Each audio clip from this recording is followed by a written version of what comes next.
Viewers opinion, compromise deal ng SMC, Northport Batangpier at ang Titan Ultra Giant Racers ukol sa bentahan ng prangkisa. Usapan para aproban, kasama rin sa bentahan si Chris Kun. Iyan ang mga pag-uusapan natin ngayon, kaya huwag kalimutan na mag-comment at mag-suggest din para malaman ang opinion mo.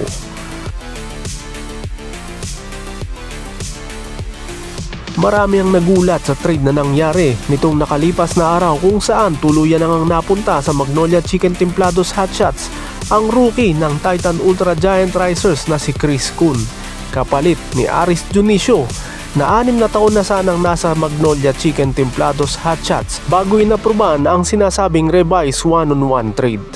Nung una kasi ay 1-on-1 straight trade din sana ito para kay Paul Lee at kay Chris Kun, pero tinanggihan ito ng Titan Ultra Giant Racers at ang kinakailangan muna nila ay ang palakasin ang kanilang frontline. Kaya nagbigay naman sila ng counter offer na trade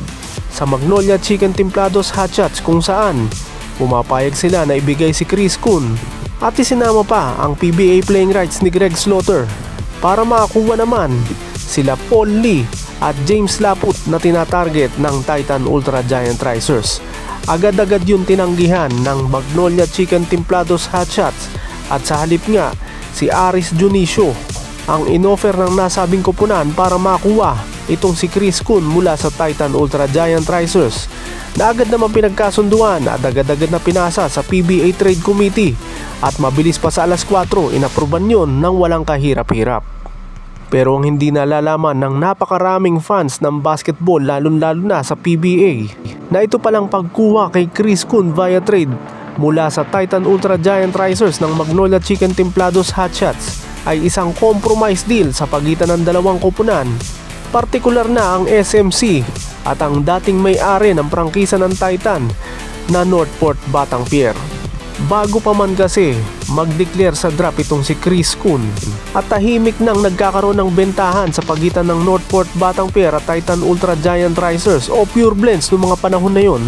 ay kasama na nga sa sinasabing usapan para ma-aproban ang application ng Titan Ultra Giant Racers ay ang trade para sa 4th pick overall ng Northport Batangpier na may inherit ng Pure Blends o Titan Ultra Giant Racers. Pero nung mga panahon na yon, na tinataya na bago pa mag-All Filipino Cup Playoffs, ay determinado na kasi ang pwesto ng Northport Batangpier sa nakaraang PBA Rookie Draft, kung saan namili nga sila bilang 4th pick overall, at yun sana ay magkakaroon ng trade sa alinman sa dalawang koponan ng SMC na San Miguel Beermen o kaya Barangay Ginebra San Miguel para sa mga players na kinakailangan nila na po pwede nilang makuha sa PBA Rookie Draft. Pero dahil sa mga ilang circumstances at napakababaw ng PBA Rookie Draft at yung mga ine-expect na po pwede sanang makuha ng Barangay Ginebra San Miguel at San Miguel Beermen kung sakaling sa kanila napunta yung 4th pick overall, ay hindi na itinuloy ng dalawang koponan at sa halip ang Magnolia Chicken Templados Hotshots ang naiwan na koponan ng SMC para kumuha ng 4th pick overall ng Northport Batangpier. At nung mga panahon na yon ay hindi pa naitatalaga bilang head coach ng Magnolia Chicken Templados Hotshots itong si LA Tenorio, dahil under contract pa siya noon at inactivate pa nga para sa playoffs para sa Barangay Ginebra San Miguel na umabot pa hanggang sa best of 7 semifinals. At nang umurong na nga ang Barangay Ginebra San Miguel at San Miguel Beermen para sa 4th pick overall ng Northport Batangpier, ay doon na nga tuluyang napunta ito sa Magnolia Chicken Templados Hotshots. At nang itinalaga na si LA Tenorio bilang head coach ng Magnolia Chicken Templados Hotshots at unti-unti na ring nalaman kung sino-sino yung mga magpapadraft sa nakaraang PBA Rookie Draft, ay sinasabing meron na talagang tinatarget noon si LA Tenorio, at ito nga ay si Chris Kun na dating taga-Ateneo. Isa nga ito sa mga una-unang nag-pre-draft workouts sa Magnolia Chicken Templados Hotshots bago sumunod sila Yuken Andrada at Will Gosum. Ang mangyayari nga sana noon ay confident si LA Tenorio at ang Magnolia Chicken Templados Hotshots na makukuha nila bilang 6th pick overall itong si Chris Kun, dahil hindi naman nila inaasahan na mayroon pang magkaka-interest dito At ang tansya nga nila rito, kung hindi nila ito pipiliin ay late first round, makukuha ito sa nakaraang PBA rookie draft ng mga teams na po pwedeng kumuha sa kanya. Pero habang papalapit ang PBA rookie draft bago mag September 7, ay umugong yung balita na interesado dito kay Chris Kun ng NLEX Road Warriors. At doon na nga nabahala ang Magnolia Chicken Templados Hotshots, lalo na si LA Tenorio. Kaya ang nangyari, nakipag-compromise deal sila sa Northport Batangpier na kuhanin bilang 4th pick overall itong si Chris Kun, para masigurado na po pwede nila itong makuha, dahil pagka nakuha nga ito ng NLEX Road Warriors bilang 5th pick overall ay sigurado kahit kailan baka hindi na nila makuha itong si Chris Kun. At kung sakaling kukuhanin nila via trade dito sa NLEX Road Warriors ay siguradong hihingan sila nito ng masasabing isang patas na trade, hindi kagaya sa Northport Batangpier o dito sa Titan Ultra Giant Racers na sila ang magdidikta kung sino ang ibibigay nila para maging kapalit ni Chris Kun.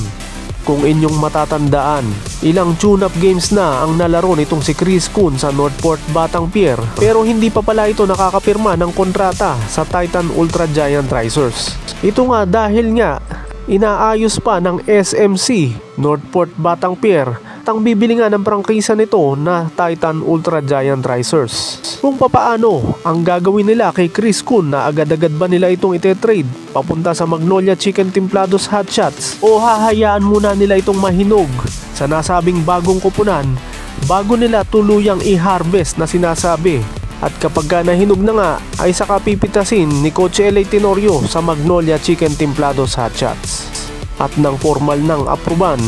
ang prangkisa ng Titan Ultra Giant Racers sa PBA, ay opening na noong October 5 na isama sa parada ng Titan Ultra Giant Racers itong si Chris Kun, ay hindi pa rin pala ito nakakapirma ng kontrata. At kinabukasan pa October 6, tsaka lamang ito pinapirma ng 2-year contract ng Titan Ultra Giant Racers na sinasabing parte ng compromise deal sa pagitan ng SMC Northport Batangpier at ng Titan Ultra Giant Racers. Nakasama nga sa bentahan nitong si Chris Kun, at bilang kompromiso na rin para ma-aproban ang Titan Ultra Giant Racers application sa PBA. At kung inyo ring mapapansin, sa nakaraang 5 games ng Titan Ultra Giant Racers ay hindi naman masyadong ginagamit itong si Chris Kun, kaya hanggang ngayon ay hindi pa nalalabas ang full potential nito. Kung tutusin nga sana, hindi pa ito mangyayari ngayon Linggo kung hindi pa natalo ang Magnolia Chicken Templados Hotshots sa Meralco Bolts nung nakaraan Linggo rin, at nagkasunod-sunod naman ang pagkatalo ng Titan Ultra Giant Racers mula nung kanilang opening game na naipanalo naman nila kontra Meralco Bolts. At yun yung mga naging hudyat para gawin na ang trade para kay Chris Kun, para mapunta nga ito sa Magnolia Chicken Templados Hotshots na nakatatlong attempt bago ito tuluyang na isakatuparan at naipasa sa PBA Trade Committee. Kaya ang pinakamalaking tanong ngayon, sino ba ang susunod kay Chris Kun na mate-trade papunta sa mga SMC teams, dahil na rin sa sinasabing compromise deal sa pagitan ng SMC Northport Batangpier at Titan Ultra Giant Racers, na mga sinasabing para apruban ang kanilang aplikasyon sa nangyaring bentahan ng Northport Batangpier a Pure Blends na ngayoy Titan Ultra Giant Racers. At yun ang dapat nating abangan, at sa mga susunod natin na video ay ating ipapaalam sa inyo kung ano-ano pa yung mga mangyayaring trade tungkol dito sa compromise deal ng SMC Northport Batangpier at ng Titan Ultra Giant Racers.